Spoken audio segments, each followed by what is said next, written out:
নমস্কার বন্ধুরা, আশা করি তোমরা সকলে ভালো আছো। আজকে তোমাদেরকে আমার কিছু কথা বলার আছে। আমার চ্যানেল ইজি রেসিপিসের নাম পরিবর্তন করেছি। পরিবর্তে আমি লিখেছি উত্তরণ কিচেন। উত্তরণ কিচেনের পক্ষ থেকে সবাইকে স্বাগত। উত্তরণ আমার নাতির নাম, ওর নামেই নাম রেখেছি। সামনেই পুজো আসছে, তাই শারদীয়ার আগাম প্রীতি, শুভেচ্ছা ও নমস্কার জানাচ্ছি। আজকে আমি তোমাদের নিকুতি বানিয়ে দেখাচ্ছি। যদি ভিডিওটা তোমাদের ভালো লাগে তাহলে লাইক শেয়ার করবে আর চ্যানেলটাকে অবশ্যই সাবস্ক্রাইব করবে। নিকুতি বানাতে লাগছে ছানা। এই ছানাটা আমি হাফ লিটার দুধে ঘরেই কেটে নিয়েছি। এই মেজারমেন্ট কাপের 1 কাপ সুজি আমি মিক্সিতে গুঁড়ো করে নিয়েছি। আর এখানে লাগে 2 চামচের মতো চিনি আছে, এর মধ্যে ছোটো এলাচ দিয়ে গুঁড়ো করা। আর লাগছে এখানে মেজারমেন্ট কাপের ছোটো কাপের 1 কাপ এখানে আমি নিয়েছি ময়দা। আর বড় এলাচ একটু গুঁড়ি করে নিয়েছি। 3 প্যাকেট মিল্ক পাউডার। আর লাগবে ঘি, আর লাগবে বেকিং পাউডার, আর লাগছে লিকুইড দুধ। প্রথমে আমি ছানাটাকে ভালো করে মেখে নিচ্ছি। এরকম ডোলে ডোলে মেখে নেব। এবার যত ডলা হবে তত ভালো হবে মিষ্টিটা। এই যে ছানাটা মোলায়েম হয়ে এসছে, এবার এর মধ্যে আমি চিনি দিয়ে দিলাম।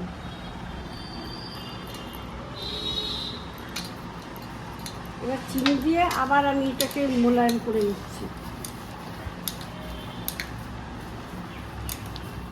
এবার আমি গুঁড়ো করা সুজি দিয়ে দিলাম।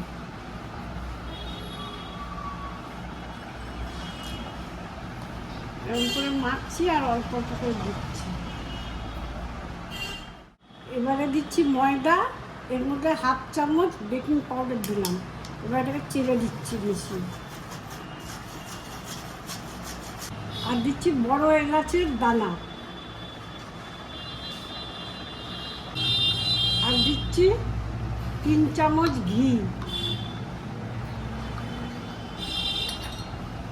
এবার সবগুলো মিশিয়ে নিচ্ছি, মিশিয়ে এবারে মেখে নিচ্ছি। দিলাম 1 চিমটি নুন দিলাম। এবার এই সব উপকরণগুলো মিলিয়ে নিলাম এইভাবে। এবারে অল্প অল্প দুধ মিশিয়ে একটা নরম ডো তৈরি করে নিচ্ছি।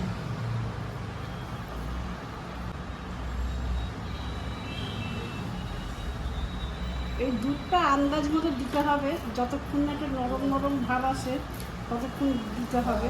তারপরে কিছুক্ষণ রেস্টে রেখে দিলে আবার সেই নরম ভাবটা শক্ত হয়ে গিয়ে একটা সুন্দর একটা ডো তৈরি হবে, মোলায়েম ডো তৈরি হয়ে যাবে। এর মধ্যে 10 টাকাটা 2 প্যাকেট মিল্ক পাউডার দিলাম।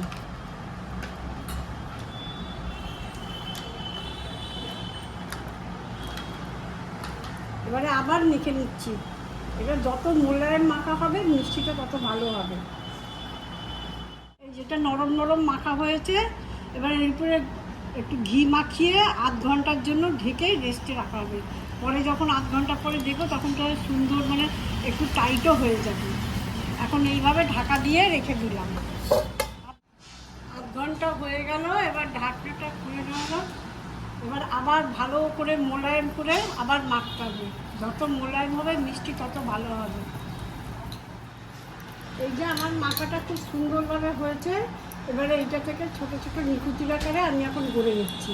হাতে প্রথমে একটু নিয়ে নিচ্ছি, ঘি লাগিয়ে নিলাম একটু হাতে।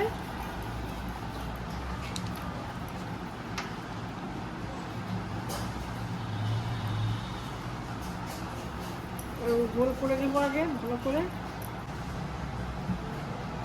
এই যে এরকম নিকুতির আকারে এবার আমি সবগুলো বানিয়ে নেব।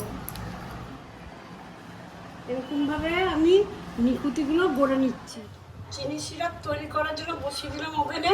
এর মধ্যে 2 কাপ আমি চিনি দিয়েছি আর 2 কাপ দিয়েছি জল।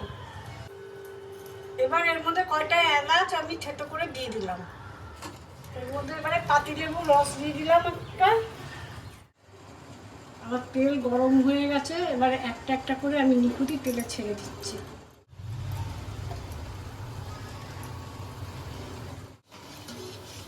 এটা ফ্লেমটা আমি লোতে দিয়ে দিয়েছি। এবার আস্তে আস্তে এইভাবে নাড়িয়ে নাড়িয়ে এরকম লাল লাল করে ভেজে নিতে হবে। একটু সময় লাগবে, সময় নিয়েই ভাজতে হবে।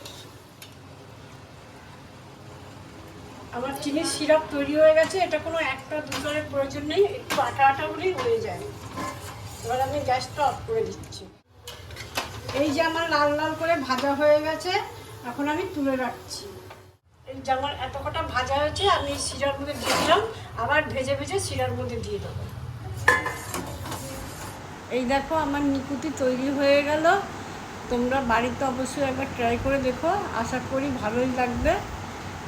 সুস্থ থেকো, ভালো থেকো, নমস্কার।